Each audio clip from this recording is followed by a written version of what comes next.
Hey, podcast world, it's the FNO guys, Rob Beller and Lee Boyd. Coming to you across the internet airwaves today. That is true, Rob. We are on the internet today. We're on the internet today, and it's great to be here because, as we all know, all things that are true are on the internet. And we truly have a interesting and a little bit different episode today, don't we? We do. We have a very special guest, and today our guest appearance, or the person appearing on our show today, is the first time that a female has been on our show, and we're very excited about that. We're really happy and excited about that. And just for those people out there who are in the insurance industry, you know that the pool of possible podcast guests is large, but it's mostly male. And so it's an honor and a privilege for us to have who we consider to be one of the brightest, well-spoken, thoughtful people in the industry, Jennifer Hevelone. Yeah, I'm very excited to have her on. She is a smart person and a strong leader who has been in not only the industry for a long time, but in her position or her company for a very long time. Right. And I've known Jennifer since she was, I don't know, way back as just a trainer, maybe, but has always been very well spoken and smart. And she's rised up. And today, she's the chief operating officer at her company. And that's a big deal, a big job, and totally well deserved. And she's that good. Yeah, she's a great person. She has many speaking engagements around the country, and most recently was just at the Elevate conference for Verisk. And hopefully today we can talk to her a little bit about that. Yeah, so we'll talk to her about InsurTech, about using tools and how the new world fits in with the old world, because she's been around for a while and knows the industry well and has a great perspective on it. So without further ado, if it's okay with you, Lee. It's okay with me, Rob. We'll go right into our episode with Jennifer Hevelone, Chief Operating Officer at Eberl Claims. Hey, podcast world. Here we are on Podcast Friday with an incredibly special guest, a friend, somebody who we've known for a long time, Miss Jennifer Hevelone. Hi, Jen. Hello, Rob. How are you? I'm terrific. How are you? I'm doing well. Thank you for having me. What an honor for both Lee and I to have you, and I mean that because you're a person of some stature in our little industry that we work in. Well, I'm not sure I agree with that, but I appreciate the kind words. Back me up here, Lee. Yeah, I would say that is very much true. She is a bigwig in our industry. She is known for speaking at different engagements. And yeah, she is a mover and shaker. And everybody should know, because we are kind of friendly with Jen and we've known her for a while, we're probably going to be a little ruthless with her today. Wouldn't you agree, Lee? Perhaps. That may just happen. I don't remember agreeing to that part, but we shall see. Fine print. Read the fine print. You just scrolled to the bottom and clicked accept. I did. You are correct on that one. Okay, so enough of this frivolity. Let's jump into some serious conversation that our audience wants to hear about. So give us kind of a 30-second introduction on what you do and what your title is and who you work for. So my title, I am the Chief Operating Officer of Eberl Claims Service, and Eberl has a 30-year history of handling claims. We have a long history in the catastrophe world, and in the last decade or so have branched out into daily claims handling. At the heart of it, I'm a claims person. I started in insurance in 91 on the agency side and went into claims in 1996 and found a love and passion for claims handling, particularly in the catastrophe world, climbing roofs. And I served in multiple roles out in the field as an adjuster, field manager, and field trainer, and have a passion for the training end of things. So at the heart of it, I'm a claims gal. So you're an adjuster. I am. That's what I probably identify most closely with. So really it started out on the agency side, working in an agent's office. Is that right, Jen? That is right. I was still a senior in high school, actually. Wow. And so from there, you were able to get out and become an adjuster, actually climbing the roofs. You know, how has that experience helped you with climbing up to where you are now? I think it's important to, one, never forget where you came from. And two, I have pride. I think my leadership style is such that I believe that to truly be effective as a leader, the people that are on my teams that I have that stewardship over, I need to have a deep understanding of what I'm asking them to do. And I take pride in saying I've never asked a team member to do something that I haven't been willing or able to do myself. Wow. Yeah, that really is great in any leader. And then I would say congratulations to you for being at Eberl's for as long as you have, because in our industry, a lot of times people hop to different locations. But wow, it's really impressive you have been there that long. Thank you. It'll be 21 years this June. And you're only 22 years old. I know it's a miracle. How did that happen?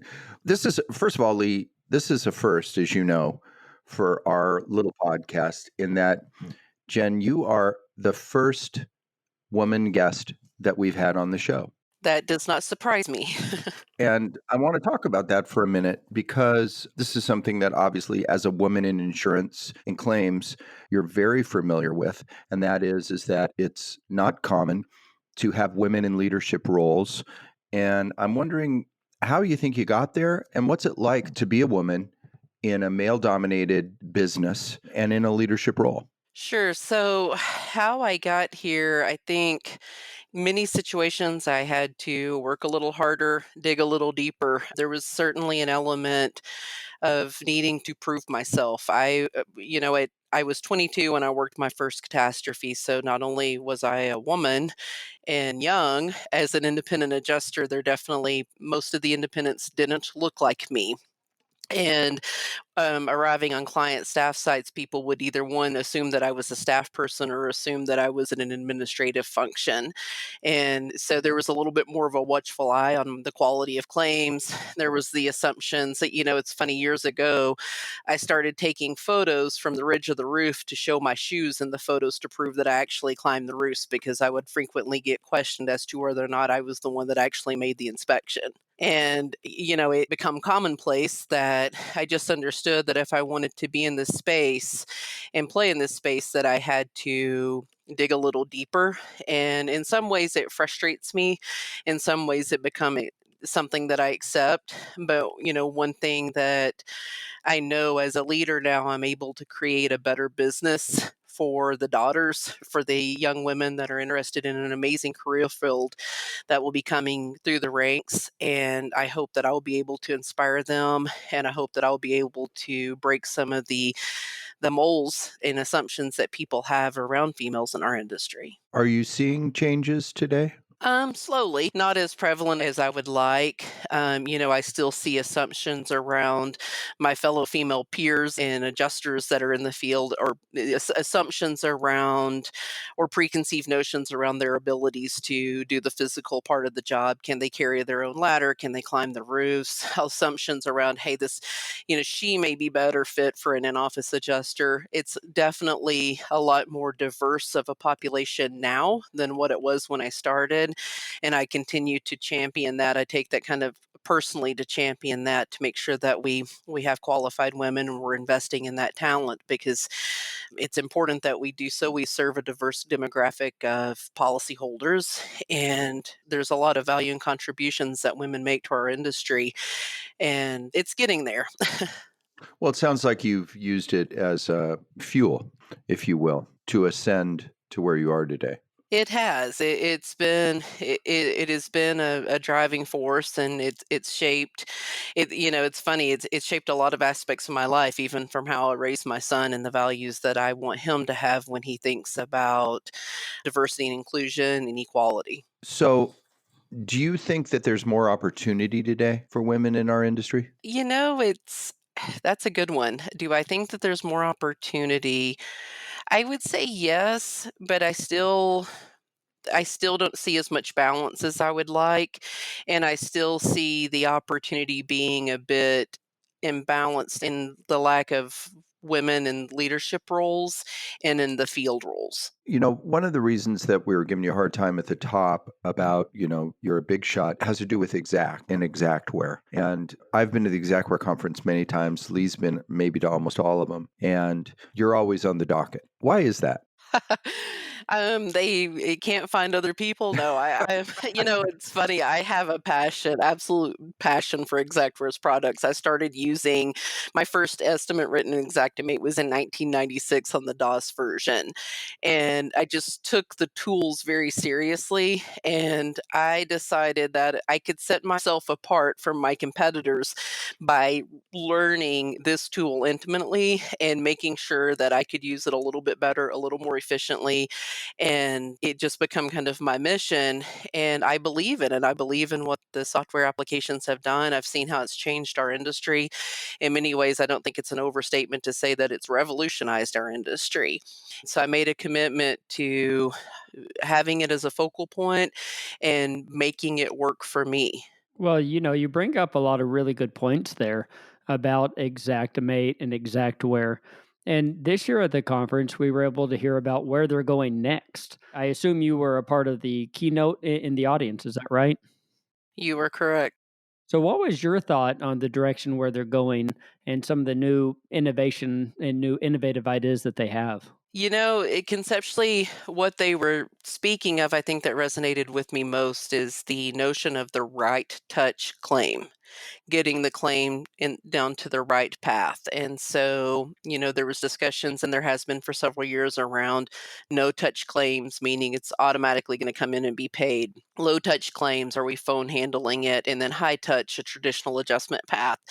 And I enjoyed seeing more of the focal on the right touch because I think all three of those, no touch, low touch, high touch, have a very important role in our space and thinking about how we service policyholders in their times of loss. And so that resonated with me of about a focus around the right touch. And I think that that's terribly critical when we think about leaders in this industry on how do we service with the right touch as opposed to chasing shiny objects and gadgets when we start talking about technology.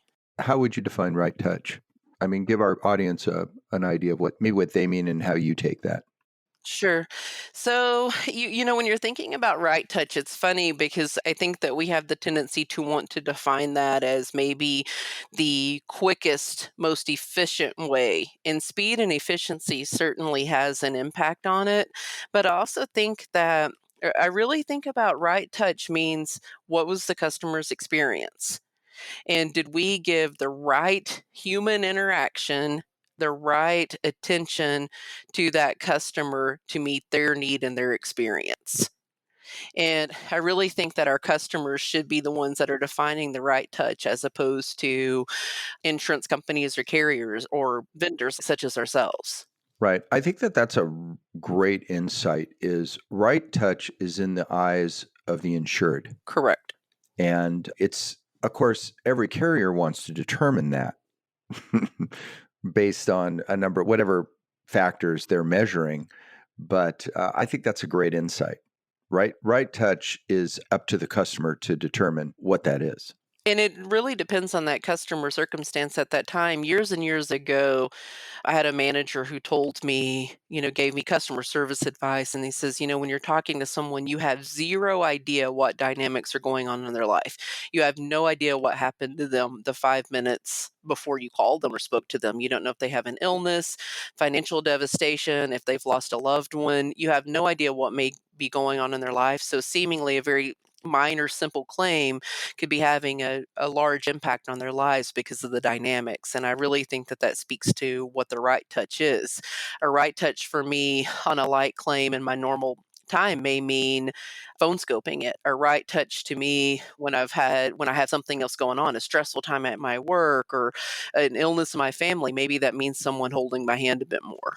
So, how is a carrier supposed to determine that without doing a personality test as they go? Do you have an idea on that? You have a practical idea?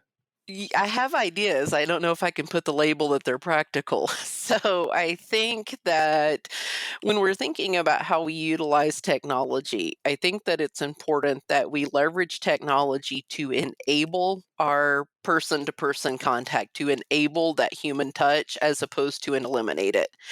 And I think oftentimes I see it with adjusters. There's a certain, almost a fear of technology or a fear of what it means to our jobs and to the future of our industries. But I think the technology piece enables that. It doesn't eliminate that. And there are several, obviously, there's artificial intelligence, and there's a laundry list of check the box type items that will help us understand how we believe what path this claim should be guided into, cause of loss, potential dollar amounts, deductible amounts, things that nature. But really, I don't know another way other than a solid quality first contact with that policyholder at the time of loss. And that really speaks to the FNOL process is, do we have a way to engage with that policyholder in the appropriate way? And in that part too, and an FNOL is going to help you understand what that policyholder's preference are. If I have a preference to get on an app and submit my claim, call my agent, call an 800 number, I think the pipeline that the policyholder chose to report their claim is a good indicator of the method of contact that they may prefer. And then taking time to have a dialogue around that, even though that may seem a little antiquated, but I think that that helps set the tone. Yeah, this whole discussion here really makes me think about customer service equals the right touch a lot of times. Enabling the adjuster or the person who is speaking or dealing with the injured to be able to meet them where they're at and to be able to give them the right touch, as I put in quotes. But, that's really what it's about. It's how can we meet their needs when they want us and how they want us to do it. And just like we're talking about here at the Exact, and then, of course, there are many other tools out there as well, but using all of those tools when they're needed, not forcing a tool down a person's throat or even down a carrier's throat, but saying, this is what this scenario needs, and this is what this scenario. And that's how I see it. And I think that's what you're saying there. It's so true. It's really like we can go back to our basics. I said I was a claims person who loved to climb roofs. I'm not going to get my 2-story ladder off of my truck to climb a 1-story 412 walk up. But, so it's getting the right tool for the job. And then that speaks to the right touch. And again, it's listening to the voice of the customer for them to, you have to listen to that to determine what their needs are. It's a pitfall to say, we're going to tell you what your needs are. No one wants to be told that. No one, when you're thinking about automated phone systems, anything simple, text messaging, all those different forms of communication, no one wants to be told how they like to be communicated. You want to choose that path. And I think you set yourself apart as a service provider by having an avenue to allow people to choose those paths and meet those needs. Yeah, I agree. You've been in the business for quite some time, over 20 years. What do you think has really changed the way that we're able to meet the customer's needs? Is there a technology or a process that's been introduced that has allowed that? Oh, that's a good one. It's really funny, even thinking about just something as simple as estimating software platforms and pricing methodology, thinking about contents inventories, just in and of itself is largely impactful. I was thinking the other day, it's funny with some of the advancements of technology, the unsung heroes are oftentimes the most impactful for adjusters who are doing the work. And I use an example of the installation process improvement from the version X1 of Xactimate versus prior versions. There's nothing sexy or interesting about saying we've improved the installation process, but that's a deal breaker for us if we can't, in a large catastrophe, if we can't get the software application installed on someone's machine. So I know that I don't think that I really answered your question as far as I think probably single-handedly the biggest change that has been implemented consistently is the ability to connect and collaborate more through platforms such as Exact Analysis, where you can see more real time what's going on in a claim and having that connection and accountability in place to ensure that we're moving the claim forward and holding ourselves accountable to delivering what the customer deserves in a speedy, accurate resolution. You bring up shiny toys. I detect a little bit of sarcasm in that. Let's talk about InsurTech. Sure. I sense you have some opinions about InsurTech. I have opinions on many things in life. Don't I know? I do have opinions on InsurTech. I think that it's important that, regardless of what role I play, whether I'm an independent adjuster or responsible for operations for a large company, I think it's important that you define your technology roadmap. And you should have, when I think about the proper implementation of technology, it's people, process, technology. So it starts with your talent. It starts with your human capital and people. They're going to be the people that make a difference. Right touch, low touch, high touch, no touch. It starts with your people. People, and then giving them processes that make sense, processes that you can replicate, are easy to understand, are efficiency, and then technology supports that. Technology supports your process and your people. And I think oftentimes people will start with the technology and try to build processes and push their people into that. And that's where you lose your end users. That's where you lose your champions of technology. And building out a thoughtful roadmap and being strategic about what makes sense and what actually enables your business and enables your people to provide that better experience, as opposed to, hey, we saw this at a conference, it's all the rage, we're bringing it in, and you need to figure out how to make it work and how to build a better mousetrap with it. You know, you're the second guest on the podcast to actually say those three things: people, process, technology, in that order, saying that people do make the number one. And in a technology driven world, even with Xactimate coming out with new processes, new tools like claims experience or use an inspection manager, different things like that, how do you make sure that your people get on board when they have to? There are times they have to get on board. How do you introduce your people and make them successful? So when I'm looking for my technology champions, I don't look to my most successful human capital. The most successful, we'll use an adjuster, for example. If I have an adjuster who is highly producing and highly effective in our current state, he or she is not going to be the one that benefits most from the technology change. Look for your individuals that you know are made of good stuff. You know that they're giving it 100%, but they're still having struggles.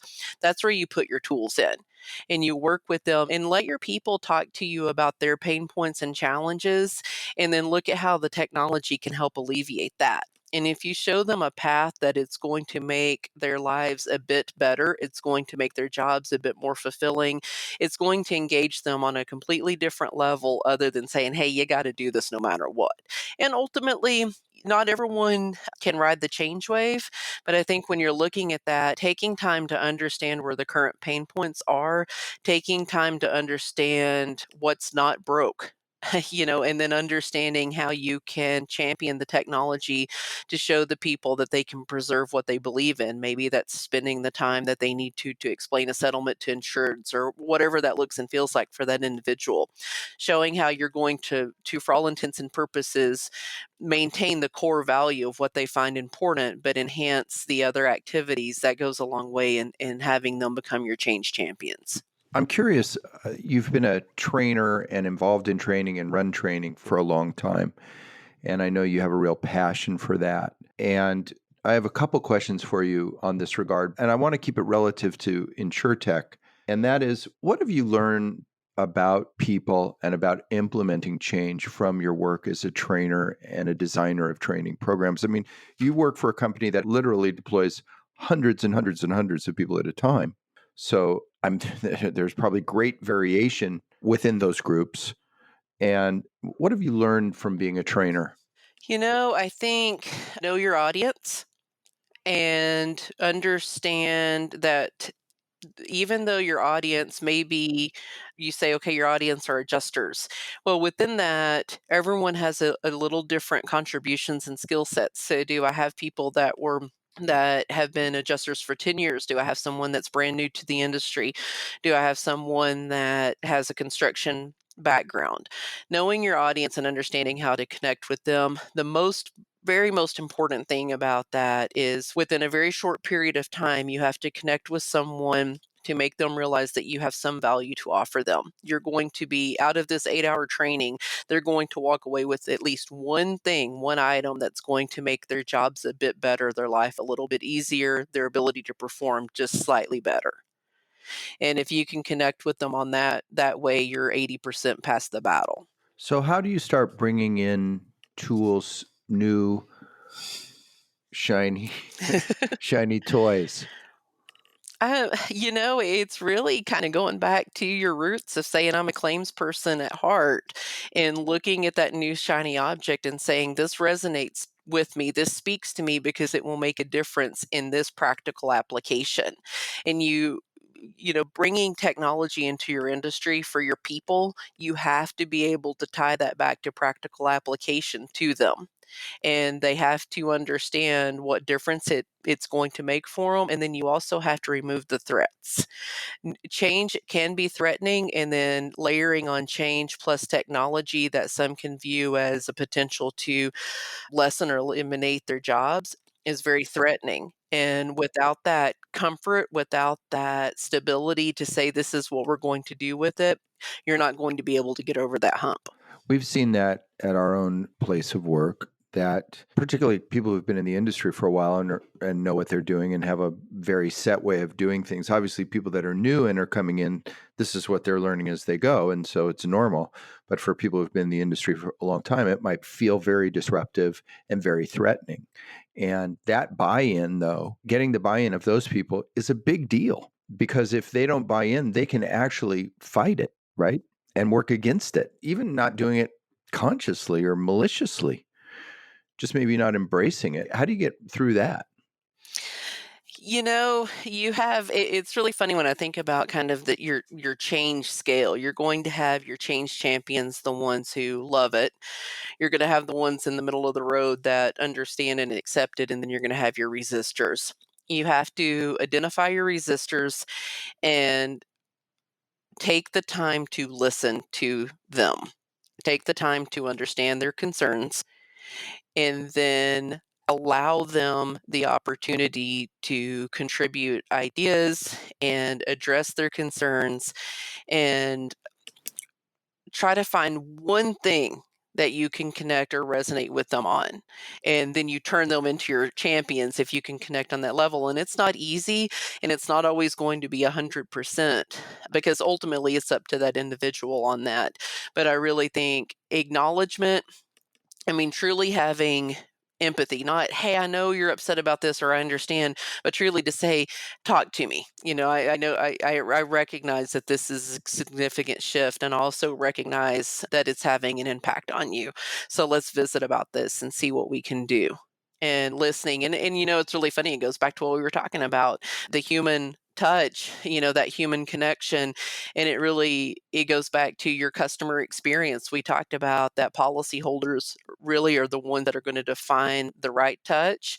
Your employees, the people that report to you as you're implementing technology, they're going to really kind of help define the right touch for them on how you roll out and implement and get their buy-in to it as well. Rob brings up a point, and so do you, about our aging demographic of our adjusters in our workforce. We have those who are jumping on board on the technology train. We have those who are ending their careers and they're finishing out and saying, okay, I'm done. What is your feeling on starting fresh with new adjusters? Because our industry is bringing in new people all the time. We're trying to find new ones. How do y'all, or you, right, train up and get these new adjusters ready and prepared in this new technology-enabled adjusting world? Well, I am a huge advocate for bringing talent into our industry. And it's been a mission of mine since 2004. I implemented an early iteration of mentor training programs, and it is a passion of mine. And one of my greatest fulfillments in my career is to see someone that I trained or that I helped on their first assignment, or to get a call from someone and say, I remember working with you. So I believe in that. I believe in that more than anything. The other thing that I know too is that having someone, it's interesting when you're thinking about new talent and growing talent organically. The leaps and the shifts are not as broad for them. They didn't know how we used to do it, so it's not as difficult for them to accept a different way, because it really isn't a different way for them. Yeah, I agree with you 100%. Sometimes it is more difficult to get people up to speed because they've always done it one way. But using new people and educating them the first time around has always been pretty positive for us. And don't you feel, though, Jen, that the tide is turning? I mean, these changes and these new tools are coming faster and deeper across all the different functions of insurance, not just claims, but underwriting, policy administration, you name it. I mean, don't you think that the future looks quite different? I believe the future does look quite different. It really, I think for some of the old hats like ourselves around, we've seen more change in the last 5 years than I have collectively the prior 20 years before that. And I think that rapidly changing landscape is only going to get more drastic in the next couple of years because largely in part in response to changing policyholder demands. I mean, I think about back to my first hailstorm. Then I worked in 96. We had an inventory of 100 paper files, and we were literally calling people and saying we would get to them in 3 or 4 weeks. And that just and at that point, even back in the days in the agency side, if they got frustrated with their insurance company and they wanted to change policies, it wasn't easy to do. They were going to have to take off of work. They were going to drive across town to an agent's office, get a printout of their policies. And now if I get frustrated at my insurance company, I open up my phone and I push a button and I change policies. So just all of that in response to, and I think it's important that service providers and adjusters understand that the response in the changing market is the demand of the customers, and we have to respond to that demand, and we have to accelerate change oftentimes past our comfort levels in order to stay relevant. I think that's a great point. I'm always interested in people like yourself who have so much background and knowledge historically in our industry when it comes to buying and selling of insurtech. And of course, on the service provider side, we might be buying a little less of it than the carriers because the carriers, as we know, are going to dictate certainly our estimating platform, but probably as other tools we're going to use as well. When you consider yourself as a buyer of insurtech, what can you say to those people in our audience who are selling it? What kind of advice do you have for them of how do you effectively translate your new technology, to quote somebody, their shiny toy, into something that's effective for me? What advice do you have for them? Well, the first response I'm going to get is a bit biased to the industry that you and I come from, and that would be don't forget your independent adjusting firms and partners.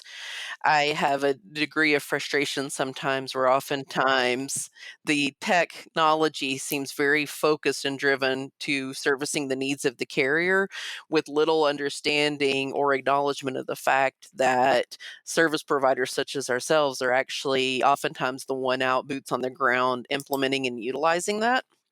So I think, I guess that's a fancy way of saying know who your customers actually are. And even if the carrier may be signing the contract, oftentimes the independent adjusters are their true customers. They're using the product.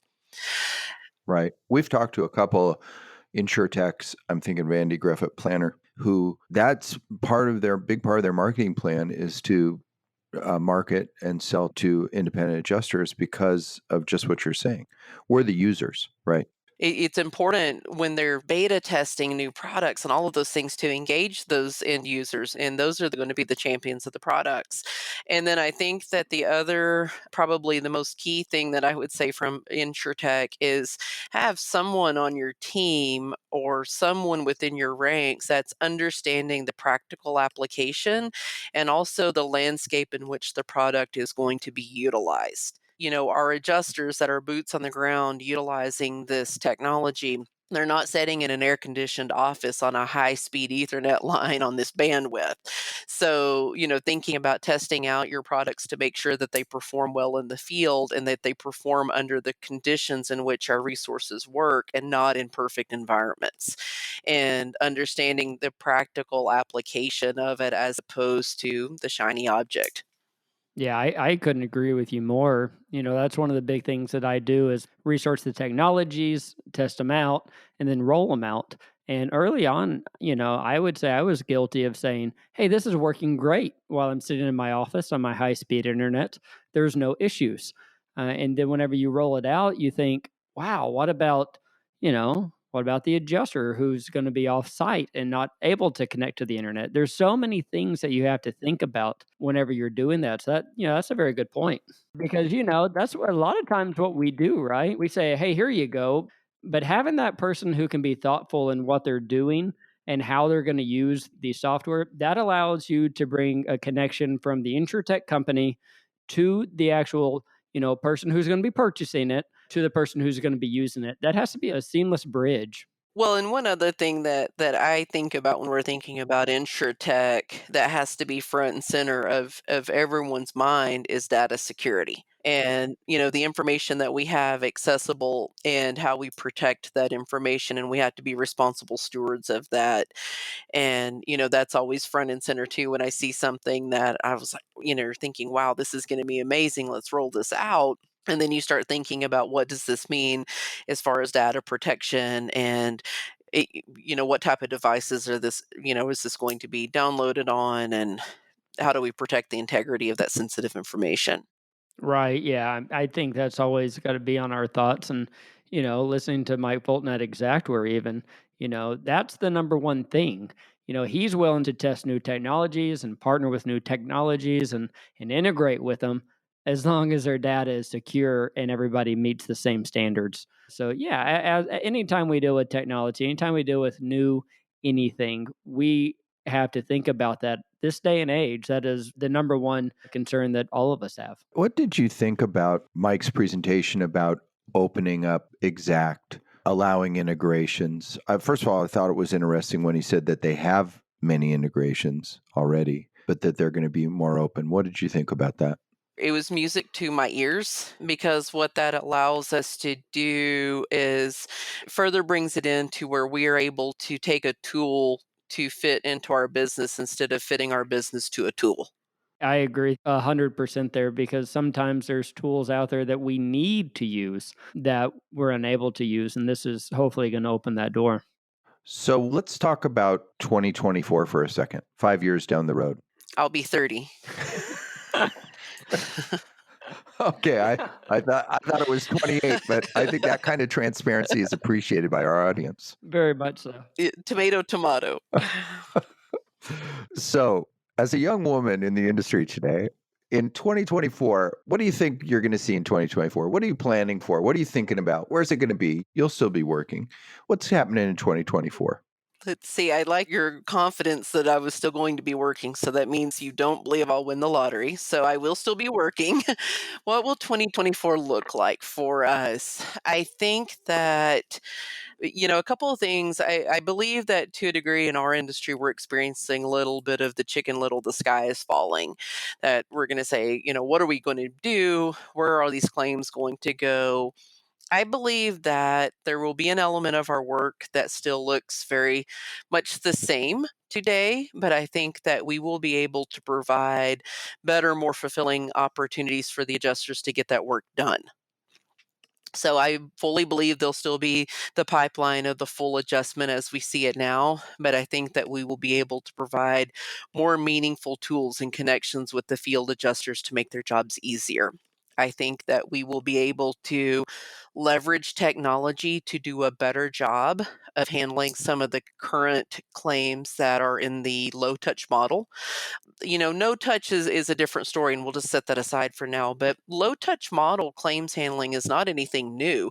The label is somewhat new, but you can go back to Hurricane Katrina and even, a year or two before that when really low touch claims were introduced in phone scopes and things like that. So I believe what we'll see by 2024 is a lot better process of how we get those low touch claims handled, and also a more efficient way.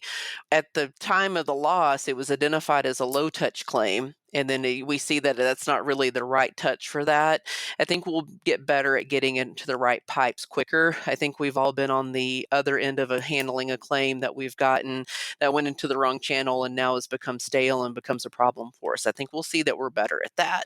I think we're going to see better connectivity from centralized locations to the field, not only the adjusters, but to our repair partners, the people that are doing the work, and to the policyholders. And I think that just more cohesiveness in these times of need. And I think ultimately what that's going to do is serve for a better customer experience in that they're put at ease.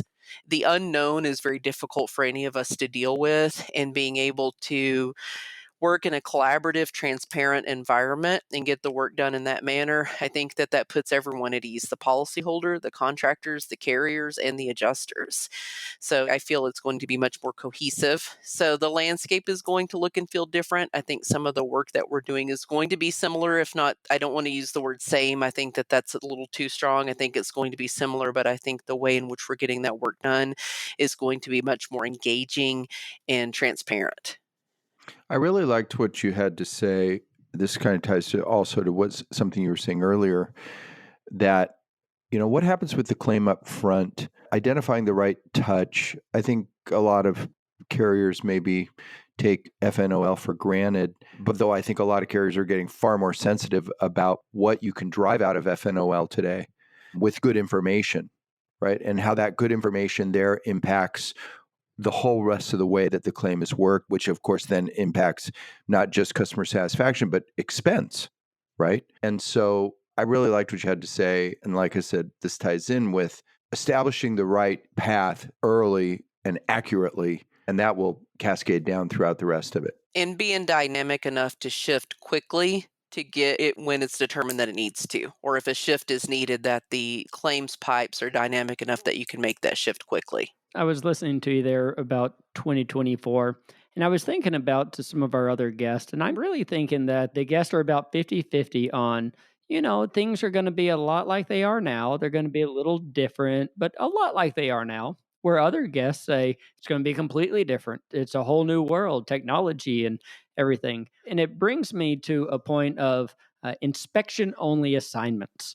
We see companies that are dabbling with it and saying, I just need somebody to go look at it and send me back the data, where other companies are just trying to jump in with 2 feet. My question to you is, what is your thought on that? Is that a trend, or is that the way the future's going? So I think the inspection only is going to be very dependent upon level setting with what the scope of the job is. And in talking with adjusters, there's certainly a fear around the inspection only model and what that means for them. And I think a lot of it comes from the mistrust of, you say you only want an inspection, but then what you really want are all these other things. So I think that the inspection only will work as long as you have guardrails, so to speak, to say this is what we need from that inspection. And the field inspector can trust that process, and there's no miscommunication. If I tell you, hey, Lee, go do an exterior inspection, that's a pretty broad inspection request. If I tell you, Lee, I want you to go look at all 4 elevations of the home, take these 8 pictures, secure these 6 measurements, and validate this piece of information. Quite a bit different. So I think the success of the inspector model will be contingent upon the people doing the work trusting that this is kind of a one and done, if you will. I'm fine with going and doing an inspection if that's truly it and I'm done. But I think that we have to make sure that the process is in place is that that is a one and done, and that there's not repeated requests or confusion. I think the success of that on giving a carrier what they need on that inspection, and whether or not they're able to conclude estimates and make decisions, are going to be dependent upon how they request information, and it has to be with specificity. So, one of the bad things about being friends of ours is that you have to come back and be on our podcast again. I would love to. I mean, it's a consequence. Life is filled with them, and this is one of them. It would be my honor. It's a pleasure, and I would love to visit with you all anytime you're willing to have me. Well, I was thinking she may be a great guest to help us introduce next year's Exactware conference, to give us a little insight into why people need to go, and whatever session that she will be speaking at. What do you think about that? I would love to. It's a great event and always have a lot of fun there, and I would love to do that for sure. Great idea. Great idea. And again, I don't honestly want this, and no kidding around, this to pass, that we really appreciate you being the first female guest that we've had. That's a big deal for us. And we were thrilled to have you. And we think you did great. What do you think, Lee? How do you think she did? Very good. I thought it was just wonderful. You're not just being nice, are you? No, I'm not a nice person. Lee's a nice person, so I suspect he is probably just being nice. Wait, what do you mean Lee's a nice person? I specified Lee. I was mentioning Okay. earlier with guardrails and specificity, so Oh. Okay, well, without further guardrails, we're going to end this episode. And thanks so much, Jen, for being with us. it's been a pleasure. Thank you all so much for having me. Thank you.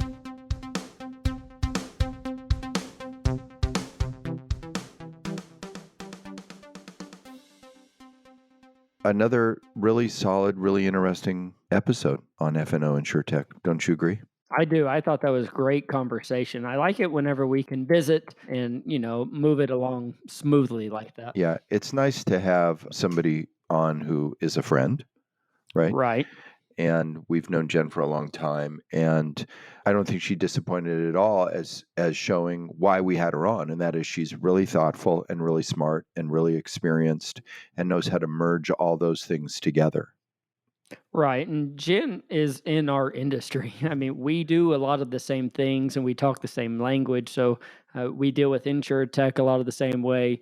We work with carriers a lot of the same way. So it was good to get another opinion and another viewpoint Mhm. from where we sit. And I think we disagree with her a little bit about the pace at which change is going to happen. I think that we and her agree that change is happening and change will happen, and it's here and it's coming and it's going to change more. But I think that we have some disagreement about how far that's going to go. Yeah, and just as I said, we've had guests on and we've said our opinions before.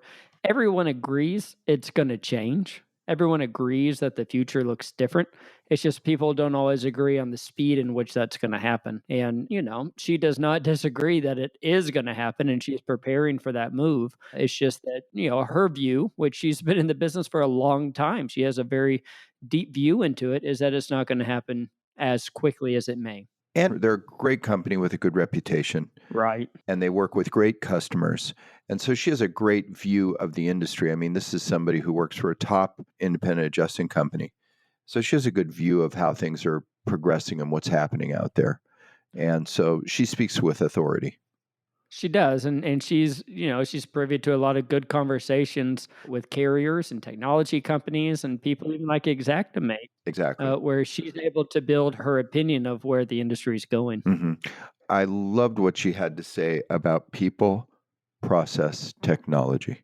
Oh, her viewpoint on people being number one is without a shadow of a doubt one of the most important things that she believes. Yeah. And it's obvious whenever she's talking that everything she talked about revolved around people and training people and educating people and getting people to buy into the processes. It's all about the people. Right. I thought that was so refreshing. And she has this way that when she says it, you just know that she 100% means it.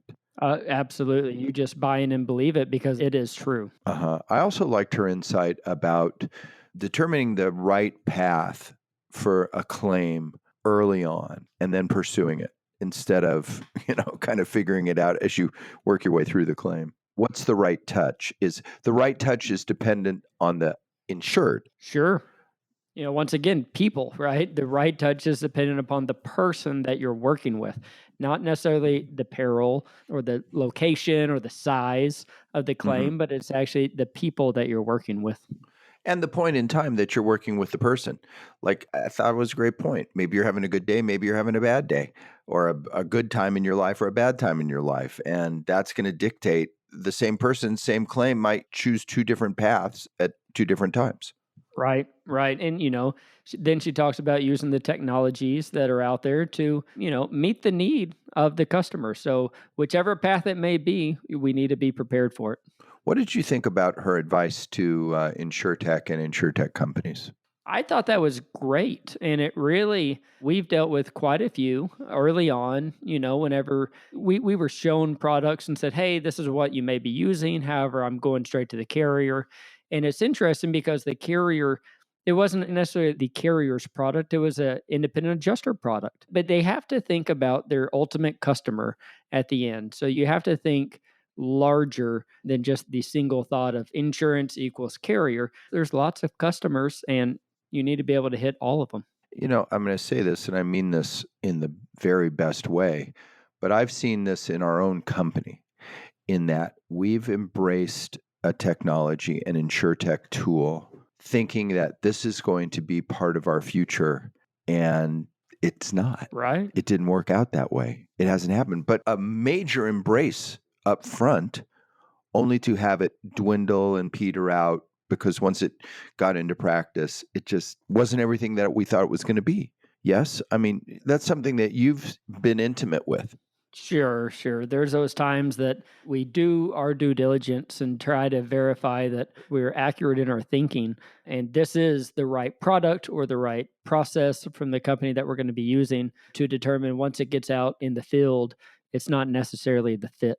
And there's there's really no way to overcome that necessarily. You think you've done everything that you can, but she's right whenever she talks about how you have to think way down the road. How will this affect the person who's actually going to be using it, not the person who's just sitting behind the desk with high-speed internet? Right. Well said. Well, that was a pleasure. It's a pleasure anytime we get to spend time with Jen. I agree. And like we said, we want to have her back again. And now it's time for a word from our sponsor, our producer, Anthony Suter. Go. Hey, everybody. Thank you for listening to this episode of F&O InsurTech. One of the best ways to support the show is to go to the podcast player that you're listening to this on right now and give us a review and rating, give us some feedback. Also, we'd love for you to share this with other people that you believe would be interested in some of these great interviews. You can also follow us on Twitter at podcastfno and like us on Facebook, facebook.com/FNO InsurTech. Yeah, we had an outstanding month in February. We're recording this around the 1st of March. We had a great month, and we're excited to be part of your drive time or part of your workout time or whenever it is that you listen to a podcast. We're very grateful that you give us some of your attention, and hopefully we are helping you. We'd love to hear from you, so please reach out to us. And that's it, Lee. Well, bye, everybody. Have a good week. Bye now.